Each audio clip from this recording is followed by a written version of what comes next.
자, 그러면 오늘 이 시간에는 작물해제부터 살펴보도록 하겠습니다. 제 8절 작물해제인데 작물해제와 관련돼 가지고 여기 여러 가지 내용들이 나오는데 작물제와 관련돼 가지고 우리가 그 변호사 시험에 기본적으로 나오는 핵심적인 쟁점들은 사례형 문제하고 이제 뭐 선택형 문제인데 선택형 문제에서는 작물이 되느냐 안 되느냐 하는 문제가 나오고 주로 이제 그 선택형 문제에서는 그렇고 사례형 문제에서는 작물제에서 이제 환전 통화의 작물성이 인정될 것인가 말 것인가 하는 문제. 그다음에 이제 작물을 보관하고 있는 사람이 횡령했을 때 그것이 다 독자적으로 횡령죄가 성립할 수 있느냐 하는 그런 쟁점들이 나오는데 그 쟁점들이 핵심 쟁점이라 생각하고 작물제 전반에 대해서 좀 살펴보도록 하겠습니다.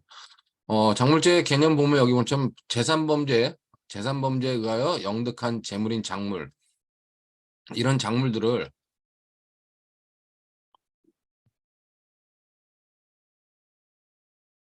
이런 작물들을 어, 취득, 양도, 운반, 보관, 알선하는 것을 내용으로 하는 범죄다. 자, 그러므로 이제 이 보호법익이 뭐냐? 결국 재산범죄라고 하는 재산범죄에 의해 영득한 재물이기 때문에 이 재산범죄의 피해자가 있을 거 아니에요. 그 피해자, 그 본범 피해자의 재산권이다. 이 재산권이 보호법이다. 이렇게 보는 견해가 거의 통설적 입장입니다.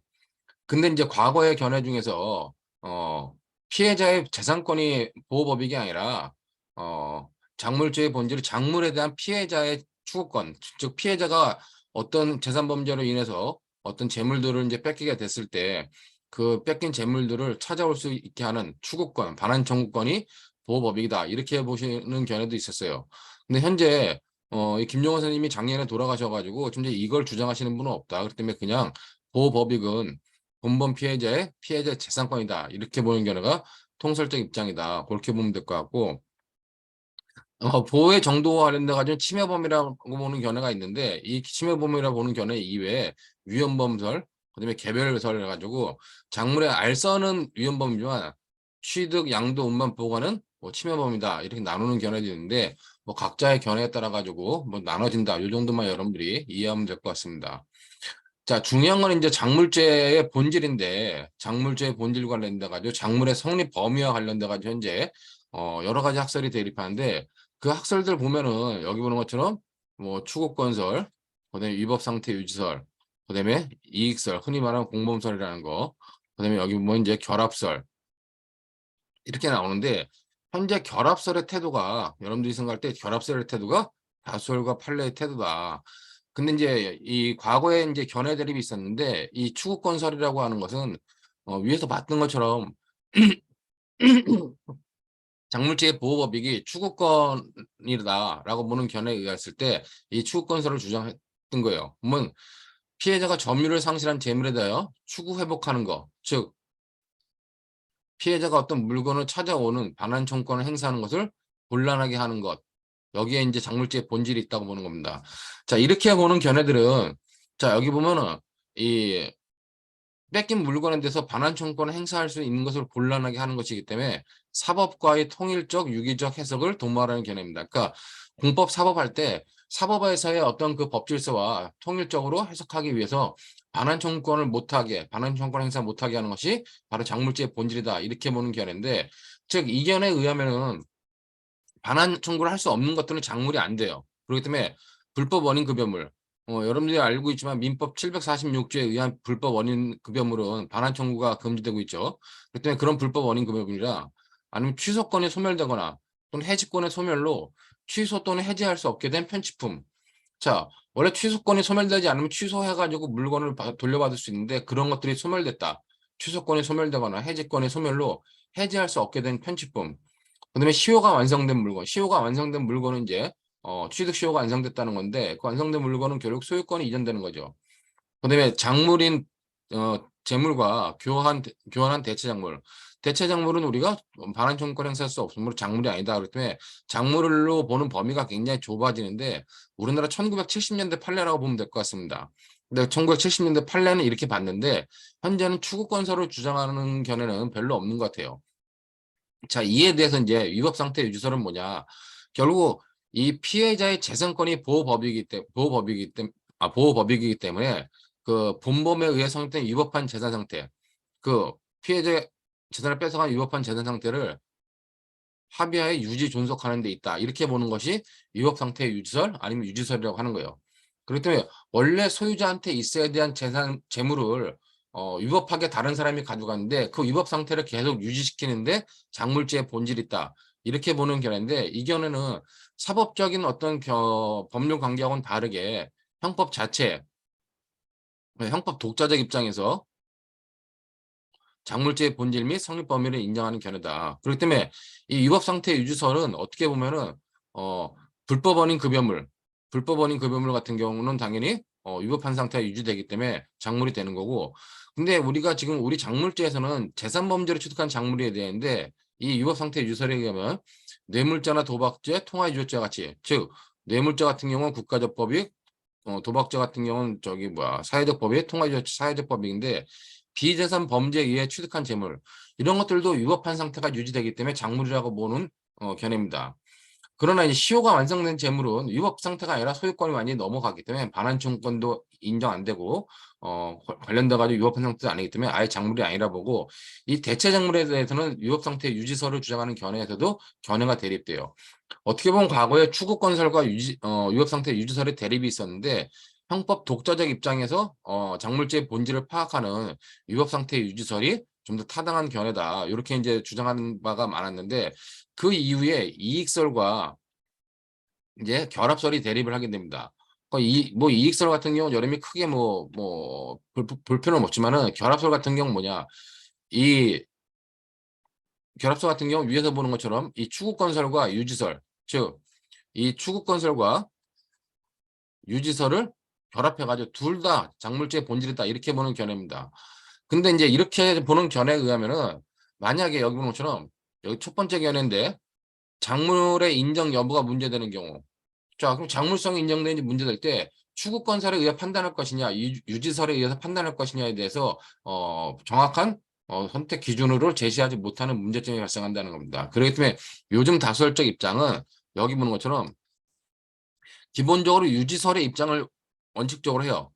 그러면서 특정 사례에서 추구건설의 입장을 가미하는 견해, 이런 견해가 현재 좀 더 다수설적 입장과 판례 입장이 아닌가라고 판단이 됩니다.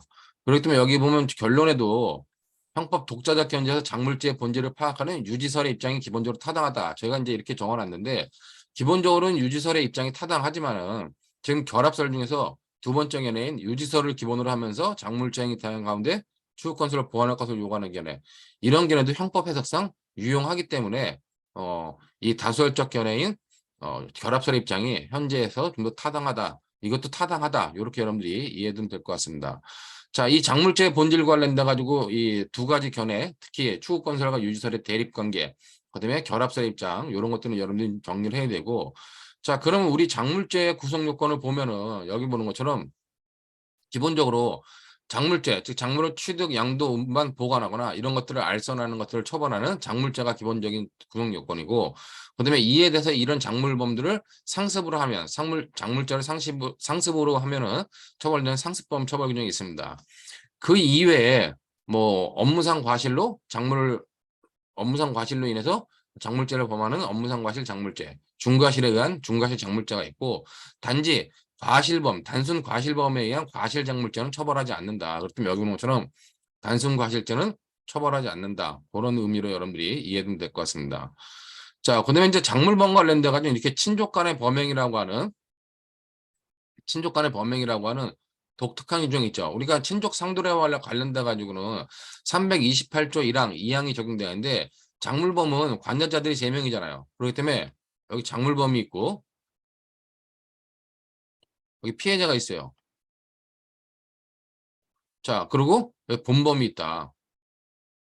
이렇게 볼 수도 있고, 이 작물범과 피해자 간의 328조, 즉 어떻게 보면 어 지금 피해자가 이쪽에 있는 걸 수도 있죠. 작물범과 피해자 간에 친족 상도례 관련된 328조 1항 2항이 있을 땐 328조 1항 2항을 적용한다. 그러나 이제 본범과 작물범의 관계가 있을 때 이때는 어떻게 한다? 이때는 365조를 적용해 가지고 형을 감경 또는 면제한다. 뭐 요런 의미로 여러분들이 관련된 내용들을 친족 간의 상도례가 다른 범죄와 다르게 규정되고 있다. 뭐 그렇게 여러분들이 이해하면 될 것 같습니다. 자, 그러면 이제 개별적으로 작물 운반과 작물 취득, 양도, 운반, 보관, 알선죄에 관련된 작물죄, 기본적인 작물죄에 관련돼서 좀 살펴보도록 하겠습니다. 자, 여기 여러분들 작물죄를 보면 법정형이 작물을 취득, 양도, 운반, 보관한 자는 7년 이하의 징역 또는 1,500만 원 이하의 벌금이에요. 자, 뭐 여기 보면 작물을 취득, 양도, 운반, 보관하거나 이를 알선하고 성립한 분인데, 자, 그럼 여기 7년 이상의 징역이라 7년 이하의 징역이라는 거는 절도가 6년 이하의 징역이고 횡령죄가 5년 이하의 징역임에 비해서 굉장히 좀 더 중하게 처벌하는데, 이게 왜 그러냐? 작물 본범이 재물 범죄로 인해서 취득한 재물을 보호하는, 그러니까 여기 본범이라는 건 원래 재물 범죄죠. 본범의 비호적 성격이라든가 본범의 조장적 성격을 가짐으로써 기본적으로 절도죄나 횡령죄보다 형이 중하다. 근데 중요한 건 얘네들이 그렇다고 사후정범이냐? 사후정범이 아니란 얘기예요. 이건 그냥 독립된 범죄다.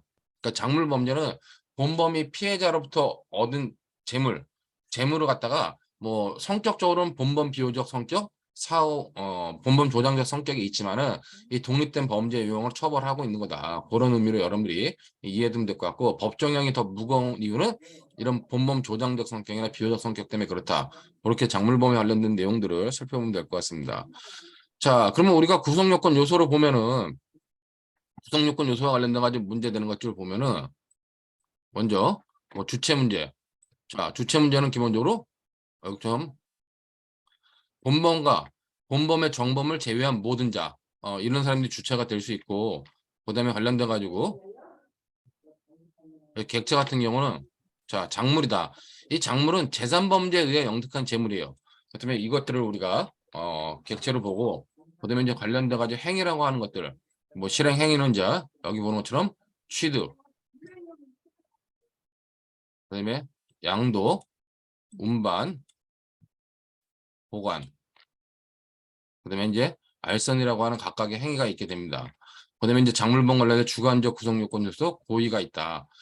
불법 영득 의사는 기본적으로 필요하지 않다. 이렇게 보는 것이 다수설의 입장이다. 그렇게 여러분들이 이해하면 될 것 같습니다. 자, 그럼 개별적으로 각각 내용들에 대해서 살펴보도록 하겠는데, 자, 먼저 작물죄의 주체는 당연히 본범이어야 돼요. 자, 당연히 본범이 아니라 본범과, 여기 본범이라고 하는 것은 기본적으로 뭐 여기서 말하는 본범이라고 하는 건 절도범, 강도범, 그다음에 사기범, 공갈범, 횡령범, 즉 재물을 객체로 하는 범죄의 본범을 말하는 거겠죠. 그런 본범과 본범의 공범, 정범, 본범의 정범이라 할 때 여기는 공동정범과 합동범, 간접정범을 말하는데, 이 본범과 본범의 정범을 제외한 모든 죄예요. 자, 그러므로 본범과 본범의 정범보다 얘네들은 주체가 될 수 없다는 거죠. 그렇다면 여러분들이 여기 보는 것처럼 본범의 정범은 작물죄의 주체가 될 수 없는데 교사범은 작물죄의 주체가 될 수 있다는 겁니다. 자, 그렇기 때문에 만약에 이제 시험 같은데 우리가 잘 나오는 것 중에 하나가 갑이, 자, 을한테 어떤 범죄 행위를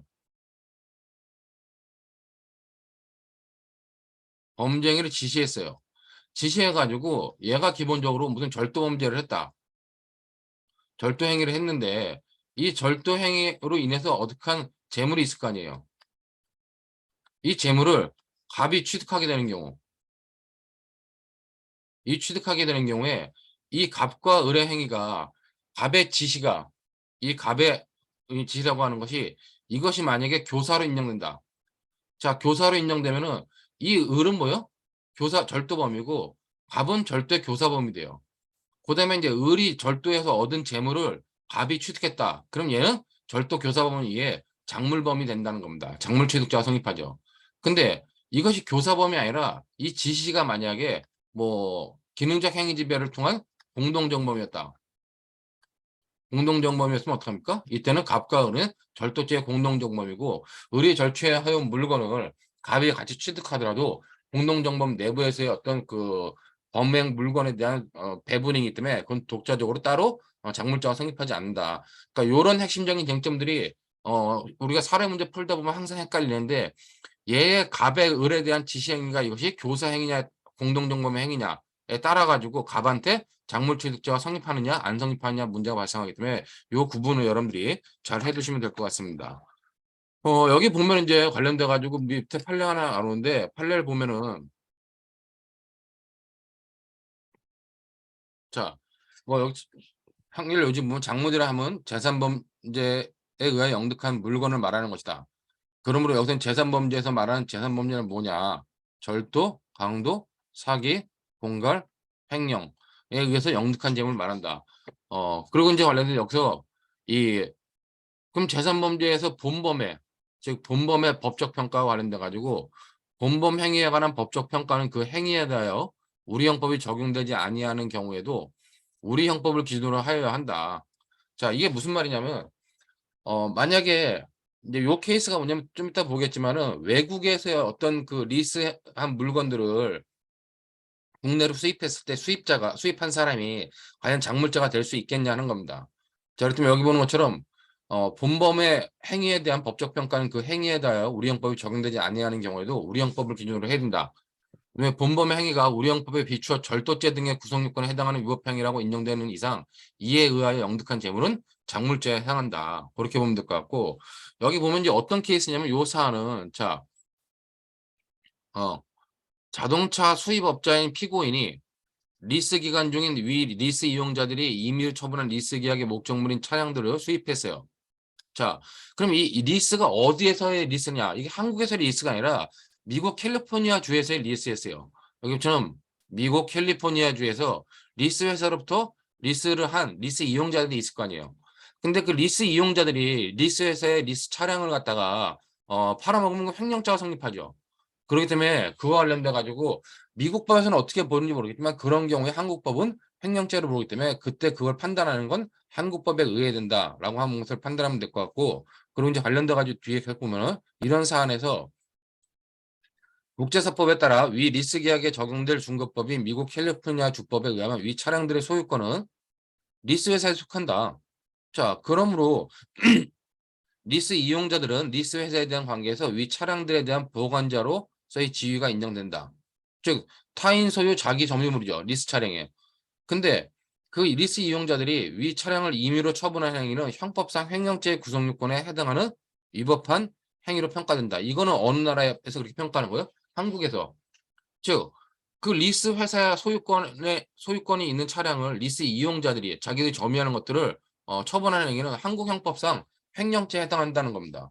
그렇기 때문에 이 횡령죄로 취득한 작물이 되고 이에 의하여 영득한 이런 횡령행위에 영득한 차량들은 작물에 해당한다. 그러므로 수입업자인 이 피고인이 그 리스 차량을 갖다가 수입한 경우는 결국 작물 취득죄를 인정한다. 이렇게 판단하는 거기 때문에 작물죄에 있어서의 본범에 관련된 문제와 관련돼 가지고도 이런 의미들도 여러분들이 이해하면 될 것 같습니다. 자, 그다음에 이제 작물, 객체는 작물인데 이건 재산범죄에 의해서 영득한 재물이에요. 그렇기 때문에 재산범죄라고 하는 것은 아까 요 앞에서 잠깐 봤지만은 절도, 강도, 사기, 공갈, 횡령을 의미한다. 그렇게 여러분들이 이해하면 될 것 같고, 자, 여기서 이제 작물은 결국 객체인 작물이 갖춰야 되는 요건들이 있는데 그 요건 관련돼 가지고 작물 자체가 가지는 요건과 본범에 의하여 취득한 재물이기 때문에 이 본범과 관련된 본범이 갖는 요건 이렇게 어떻게 보면 두 가지 요건으로 나눠볼 수 있습니다. 자, 작물이라고 하는 건 기본적으로 여기 보는 것처럼 재물이어야 돼요. 그렇기 때문에 재물이기 때문에 재산상 이익 같은 경우는 기본적으로 작물이 되지 않는다. 그다음에 이제 관리할 수 있는 동력도 우리가 기본적으로 작물로 봅니다. 다수할 판례 입장이고 그다음에 재물의 동일성 그래가지고 영득한 그 재물 자체 또는 그것과 물질적 동일성이 인정되는 재물 이런 경우는 우리가 작물로 인정을 해요. 그렇기 때문에 작물이라고 하는 거는 재산범죄로 영득한 재물이고 그다음에 재물의 동일성이 인정되는 한 작물성이 인정된다. 그러면 논란이 되는 것 중에 보면은 절도죄나 횡령죄로 취득한 재물이 있는데 원형이 변형됐을 때 그걸 작물로 볼 수 있겠느냐? 원형이 변형되더라도 어떤 동일성을 잃지 않으면 그때는 우리가 작물로 본다는 겁니다. 즉 어떤 뭐 황금 불상을 수입 황금 물상을 절취해 가지고 그거를 녹여 가지고 금괴로 만들었다. 자, 아니면 금반지를 녹여 가지고 뭐 금괴로 만들었다. 이런 경우는 원형이 좀 변경됐지만 동일성이 일치 않았으므로 작물이 된다 이렇게 보면 될 것 같고, 어떤 작물을 복사한 물건, 그건 당연히 작물성이 인정되지 않는다고 봐요. 그다음에 대가작물. 대가작물은 작물을 팔아 가지고 얻은 금전, 즉 작물인 금전으로 매입한 다른 물건이나 매각 대금, 그 작물을 전당표, 전당대표, 전당표 이런 것들은 당연히 작물이 아니라고 보는 겁니다. 자, 근데 이제 중요한 게, 여기 가장 중요한 논점 중에 하나가 환전통화의 작물성이에요. 우리가 요 부분은 사례형 문제라든가 아니면 선택형 문제에서도 많이 쟁점이 제기되는 문제다. 근데 판례는 환전통화의 작물성을 긍정하는 입장입니다.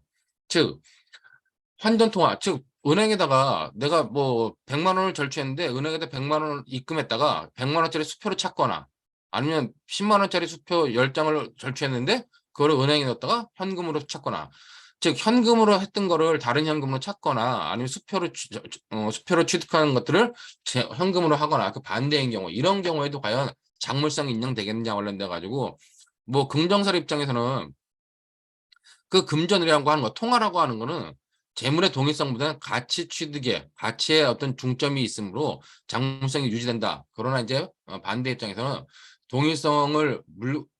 가치의 동일성을 물건의 동일성으로 해석하는 것은 유추해서 금지에 반한다. 그래 안 된다고 보는데, 판례 입장은 된다고 보는 겁니다. 그렇기 때문에 판례 입장 보면은,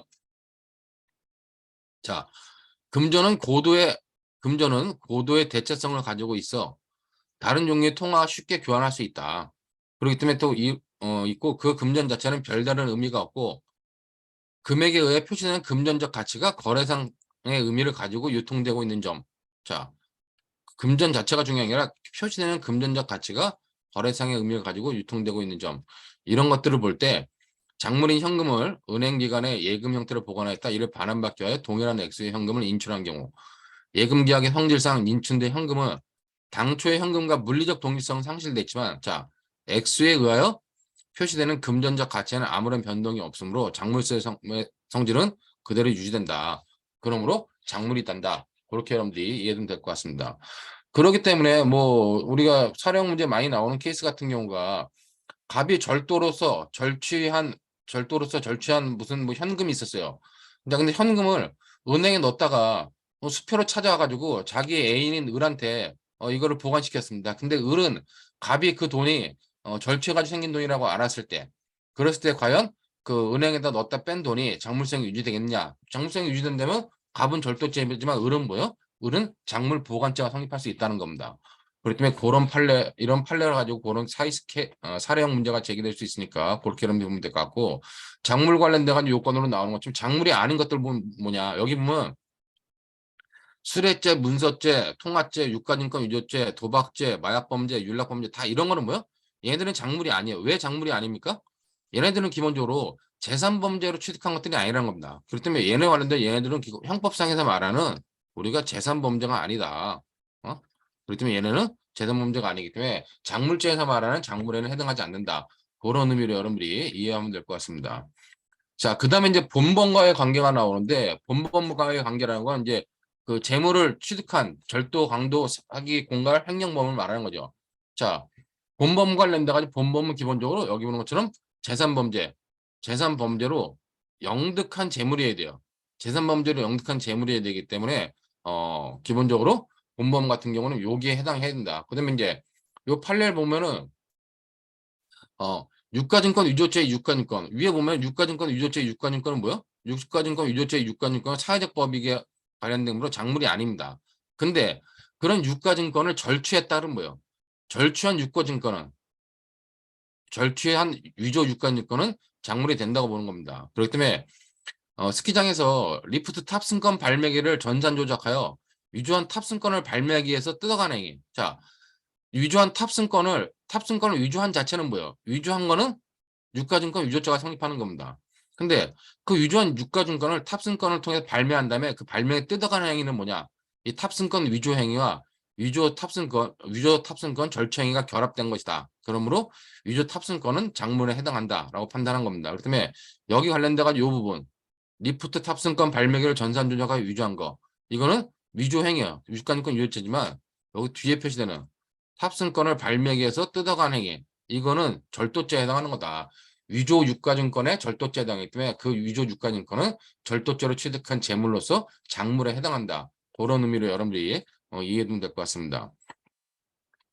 자, 본범의 실형 정도. 그러면 이제 뭐 절도, 강도, 사기, 공갈, 횡령 범위 어디까지 이르러야 되냐, 범죄 실현의 정도가 구성요건에 해당하고 위법성까지만 이르면 되고, 그다음에 책임 여부는 독자적으로 개별적으로 판단하는 거기 때문에 책임 여부까지 갈 필요는 없다. 근데 이제 본범의 행위가 구성요건에 해당하고 위법하고 유착한데 그 본범의 행위가 만약에 불가벌적 사후 행위인 경우는 어떡하냐? 즉 본범이 행위를 첫 번째 행위와 즉 어떤 절취행위와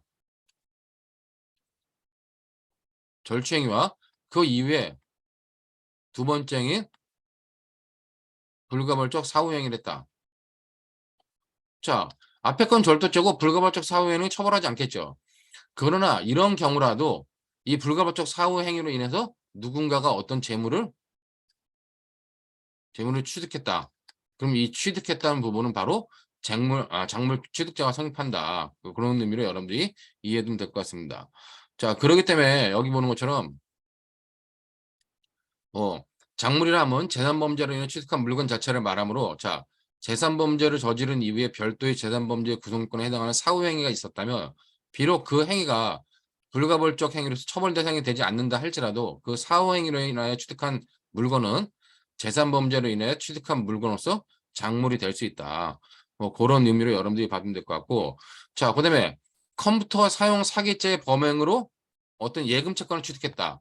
여러분들이 뭐 이미 앞에서 봤지만은 우리가 컴퓨터 사용 사기죄의 그 행위의 객체는 뭐예요? 컴퓨터 사용 사기죄 행위의 객체는 재산상 이익이죠. 재산상 이익만이 있고 재물은 포함되지 않습니다. 그러므로 컴퓨터 사용 사기죄의 범행으로 예금 채권을 취득했다 할지라도 그거는 작물이 될 수 없다는 겁니다. 그렇기 때문에 그런 의미로 재산상 이 컴퓨터 사용 사기죄에서는 기본적으로 뭐 작물죄가 되지 않는다. 그런 의미로 여러분들이 이해되면 될 것 같고, 요 케이스는 뭐냐면은 자, 갑이 권한 없이 인터넷 뱅킹으로 타인의 예금 계좌에서 자신의 예금 계좌로 돈을 이체했어요. 자, 이렇게 갑이 권한 없이 타인의 예금 계좌, 자신의 예금 계좌로 돈을 이체했다. 이게 뭐요? 이게 컴사기가 되는 거죠. 컴사기로 얘는 지금 갑은 뭐라는 거예요? 재산상 이익을 얻은 거예요. 근데 그중 일부를 인출하여 그 정을 하는 을에게 교부한 경우. 자, 일부를 인출해가지고 그 정을 하는 을에게 교부한 경우에 과연 을이 뭐냐? 을이 얻은 그 금액은 과연 재물이 될 수 있겠냐? 재물이 아니죠. 재산상 이익이기 때문에 이건 작물 취득자가 성립하지 않는다는 겁니다. 그 때문에 밑에 보면 갑이 컴사기에 의하여 취득한 예금 채권은 재물이 아니라 재산상 이익이므로 그가 예금 계좌로부터 돈을 인출하였더라도 작물을 금융기관에 예치했다 인출한 것을 볼 수 없으므로 을의 작물 취득죄 성립을 부정한 사례다. 그런 케이스로 여러분들이 불가벌적 사유 행위와 관련된 요 밑에 판례를 이해하면 될 것 같고, 자, 그 다음에 이제 중요한 거는 작물죄 객체로서 작물은 작물 자체로서의 요건과 본범의 요건이 있는데 본범은 기본적으로 뭐 재산범죄로 인해서 영득한 재물이어야 되고 그다음에 구성권에 해당하고 위법해야 되고 그다음에 불가벌적 사후행위로 취득한 재물이 된다. 그다음에 이제 본범과 작물범의 시간적 관계가 그래가지고 본범은 과연 그럼 본범이 과연 기수가 돼야 되냐? 관련돼가지고 기수가 돼야 된다. 아니면 재물 영득하면 된다. 이런 견해가 있는데 원칙적으로 이 기수범서를 취하는 것이 타당하다. 그런 의미로 여러분들이 본범은 최소한 기수범에 이르러야 된다. 그렇게 보고 예외적인 경우로 이런 경우에는 뭐 기수가 되기 전이라도 장물자가 성립할 수 있다. 그렇게 여러분이 보면 될 것 같습니다. 자, 그 다음에 이제 관련돼 가지고 특이한 케이스가 횡령죄에서 그 정을 알면서 횡령물을 취득한 자, 이 사람한테 작물 취득죄가 성립할 수 있냐 문제는 이 부분은 이건 횡령죄에 관련돼 가지고 어떤 학설을 취하냐에 따라 결론이 달라져요. 보통 이런 거는 그냥 케이스 문제 나오면 이 어떤 편을 학설을 취하냐에 따라 가지고 사례 문제로 나오면 어떤 학설에 따라 가지고 결론이 달라기 때문에 두 개의 결론을 다 이해해 줘야겠죠. 자, 횡령죄에서의 기수 시기를 언제로 보냐? 자, 횡령죄의 기수 시기를 갖다가 표현사의 입장 어떻게 해요?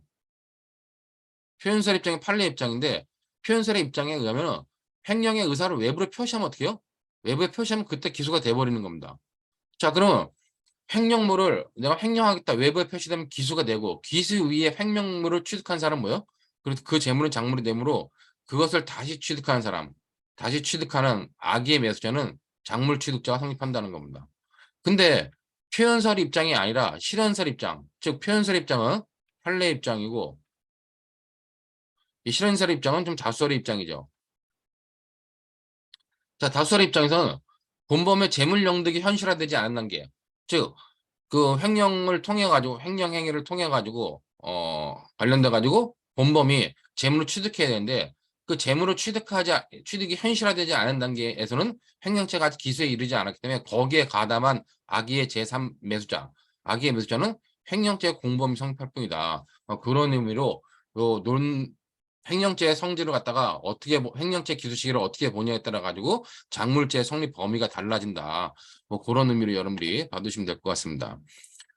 자, 다음으로 이제 우리가 작물죄에서의 주체, 뭐 객체까지 맞고 실행행위를 보면 각각의 실행행위는 여기 보면 처럼 취득, 그다음에 양도, 운반, 보관, 뭐 알선이라고 하는 5가지 행위들이 있는데 이 행위와 관련돼 가지고 보면은 취득이라고 하는 것은 점유가 이전되고 점유가 이전된다는 건 이외에 중요한 게 사실상의 처분권을 획득했냐 하는 것이 중요한 겁니다.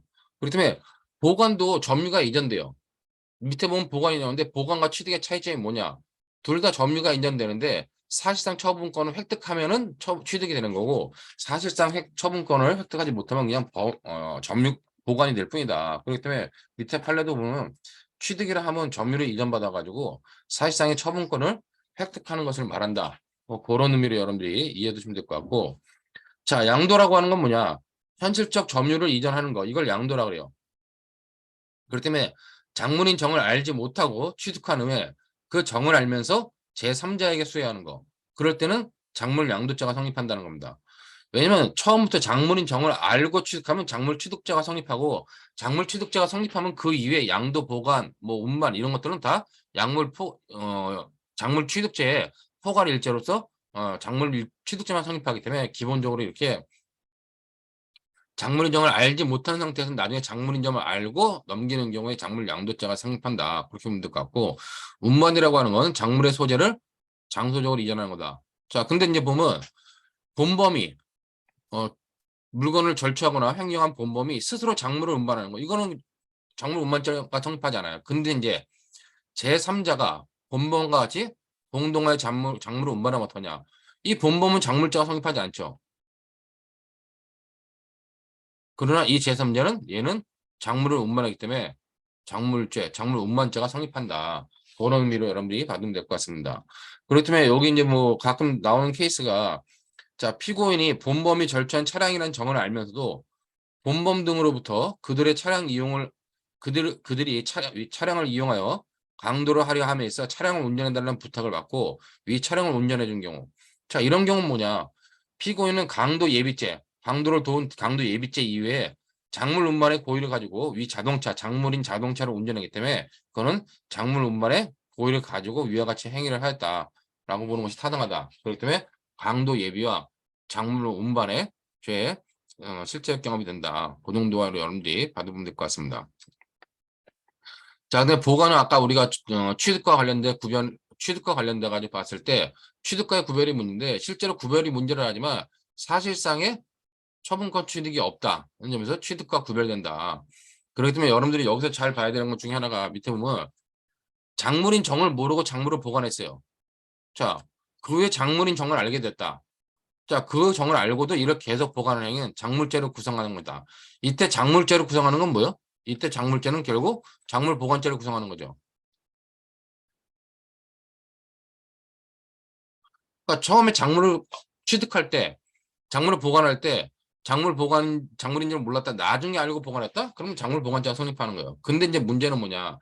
이 경우에도 점유할 권한이 있는 때는 이를 계속하여 보관하더라도 작물 보관죄가 성립하지 않는다. 이게 중요한데 작물 보관죄가 성립할 수 있겠지만은 작물인 점을 알게 됐다 할지라도 자기한테 그 작물을 점유할 권한이 있을 때는 아예 보관죄가 성립하지 않는다는 겁니다. 그런 의미로 여러분들이 이 내용을 보면 될 것 같고 표준 판례도 하나 보시면은 여기 보면은 자 전당포업자가 보석을 전당 잡으면서 인도를 받을 당시 작물 인정을 몰랐다가 그 작물일지도 모른다고 의심하면서 소유권 포기각서를 받은 행위는 작물취득죄에 해당하지 않는다. 자, 왜 작물취득죄에 해당하지 않겠어요? 얘가 기본적으로 작물이란 정을 모르고 받았기 때문에 작물취득죄가 해당하지 않는다는 겁니다.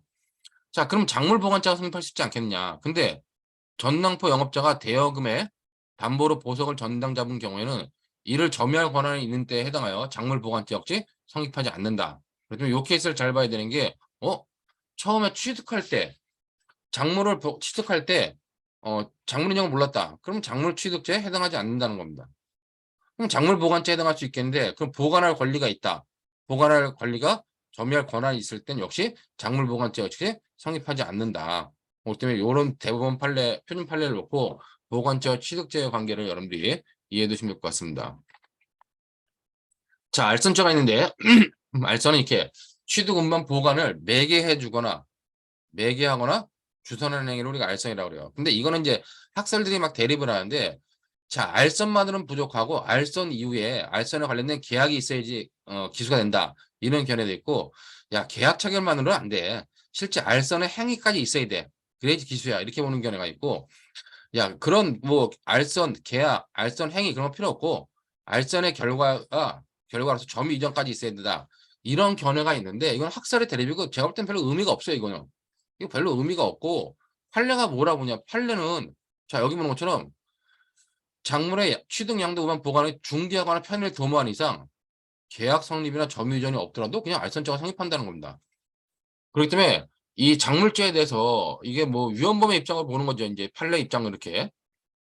그렇기 때문에 편의를 도모했으면 그냥 바로 성립한다. 그런 의미로 여러분들이 판단하면 될 것 같습니다. 그렇기 때문에 이런 학설 대립이 있다는 것만 이해해두고 작물을 취득, 운반, 보관했을 때 매개나 주선만 하면은 성립하는 것이지 뭐 알선 관련돼 가지고 계약을 해야 되냐, 알선 행위까지 있어야 되냐, 점유까지 해야 되냐 그런 논의는 뭐 필요 없다. 판례 입장에 의하면 필요가 없다. 그렇게 여러분들이 봐주시면 될 것 같습니다. 그러면 여기 보는 것처럼 계약이 성립하지 아니하였거나 작물의 점유가 현저히 이전되지 아니하는 경우도 작물 알선죄가 성립한다. 뭐 그런 의미를 받으시면 될 것 같고 이렇게 해서 작물죄의 기본적인 객관적 구성 요건을 맞추고 주관적 구성 요건은 기본적으로 여러분들이 보는 게 우리가 학생들이 이 부분을 자꾸 넘어가는데 당연히 주관적 구성 요건은 고의, 인식과 의사가 필요하죠. 근데 특히 이 인식에 관련돼 가지고 보면은 우리 판례가 뭐라 그러냐 미필적 인식으로도 충분하다고 보는 겁니다. 자, 그렇기 때문에 여기 보는 것처럼 작물을 얻게 될 때 작물 취득에서 작물의 인식은 확정적 인식을 요하자면 작물일지도 모른다는 의심을 가지는 정도의 미필적 인식으로도 충분하다. 그렇기 때문에 작물인 정을 알고 있었냐 여부는 작물 소지자의 신분, 그다음에 재물의 성질, 거래 대가, 기타 상황을 짐작하여 이를 인정할 수밖에 없다. 이게 모의 시험에 나왔던 사례죠. 근데 이걸 의외로 자꾸 간과하는데 어떤 갑이라는 남자애가 여성용 루비 반지를 가져와서 저기 뭐야 귀금속 가게에서 팔라 그래. 그것도 굉장히 싼 가격으로 팔라 그래요. 그러면 귀금속점의 주인은 이 루비 반지는 여성용이고 이 루비 반지가 일반적으로 뭐 제가 루비 반지가 얼마인지 모르는데 만약에 100만 원인데 얘가 한 50만 원에 팔라는다. 굉장히 저렴한 가격에 팔라고 한다면은 그건 작물일 수 있다라고 하는 점을 충분히 인식할 수 있다는 겁니다. 미필적 인식으로 충분하기 때문에 그때는 그 취득하게 되면 작물 취득자가 성립한다는 거죠. 그렇기 때문에 작물에서의 그 작물인 점을 인식하는 거는 확정적 인식이 아니라 미필적 인식으로도 가능하다. 그다음에 이제 불법 영득은 기본적으로 필요 없죠. 우리가 작물자 같은 경우는 이 취득지에서 작물을 취득할 때는 불법 영득서를 필요로 하는 영도지만 나머지 행위상은 뭐다? 다 불효설의 입장이다. 뭐 그런 의미로 여러분들이 작물자 관련된 것들을 이해하면 될 것 같습니다. 자, 그다음에 이제 중요한 쟁점으로 제가 처음에 얘기했지만 작물제 관련된 사례형 문제에서 가장 쟁점이 되는 것들은 아까 봤던 것처럼 환전 통화의 작물성, 그다음에 보관한 작물을 횡령한 경우 이때 작물 보관죄만 성립하고 횡령죄가 성립하지 않는다. 그다음에 요 쟁점을 여러분들이 잘 봐둬야 될 것 같습니다. 근데 근거가 뭐냐? 근거가 작물범에 관련돼 가지고 작물범이 작물을 보관하고 있다. 작물을 갖다 횡령해 먹었다. 자, 그럼 작물 보관죄만 성립하고 횡령죄가 성립하지 않는다는 거를 학설들의 입장은 뭐라면 학설들의 입장은 뭐 추구권설의 입장, 그다음에 이제 유지설의 입장에 설명하는데 우리 판례는 추구권이냐 유지설로 판단을 안 하고 작물 보관범이 작물을 횡령해 먹은 건 뭐다? 여기 보는 것처럼 그건 불가벌적 사후행위에 불과하여 별도로 형량죄가 성립하지 않는다. 이게 우리 판례의 명확한 입장이에요. 그렇기 때문에 학설처럼 뭐 추구건설을 취하는 견해, 뭐 유지설을 취하는 견해에 따라 판단하지 말고 여러분들이 그냥 작물 보관자가 작물을 횡령해 먹었다. 횡령해 먹으면 그거는 그냥 불가벌적 사후행위에서 범죄가 성립하지 않는구나. 그 정도로 여러분들이 받으면 될 것 같습니다. 자, 뭐 상습으로 작물죄로 범하는 경우에 가중처벌 내고 업무상 과실, 중과실 작물죄가 있습니다. 여기 중요한 건 앞에 봤지만 단순 과실 작물죄는 없다. 그러므로 작물죄는 우리가 처벌 규정이 없다. 그러면 됐고 밑에 보는 것처럼 자, 금은방을 운영하는 자가 귀금 석류를 매수함에 있어 매도자의 신원 확인 절차를 거쳤다 하여도 작물인지 여부를 의심할 만한 특별한 사정이 있거나 자, 매도인의 신원 확인 절차를 거쳤어요. 그렇다 할지라도 작물인지 여부를 의심할 만한 특별한 사정이 있거나 매수 물품의 성질과 종류, 매도자의 신원 등에 좀 더 세심한 주의를 기울였다면 그 물건이 작물임을 알 수 있었음에도 이를 게을리하여 작물인지 모르고 매수하여 취득한 경우 이건 업무상 과실, 작물 취득죄가 성립한다고 보는 겁니다. 그렇기 때문에 아까 봤던 그 귀금속점에 제가 설명했던 케이스처럼 귀금속점의 주인이 여자용 루비 반지를 팔러 왔는데 뭐 다이아 반지를 팔러 왔는데 굉장히 저렴한 가격에 팔려 그런다. 남자애가. 그럼 당연히 이거는 작물인지 여부를 의심할 만한 특별한 사정이기 때문에 그때는 업무상 과실 작물 취득죄에 고의가 인정된다. 금은방 운영자는 업무자이기 때문에 그렇다는 거죠. 그렇기 때문에 그런 의미로서 여러분들이 업무상 과실 작물 취득죄가 성립할 수 있다라고 하는 것들을 봐두시면 될 것 같습니다. 이렇게 해가지고 작물죄와 관련된 규정 내용들을 마치도록 하겠습니다.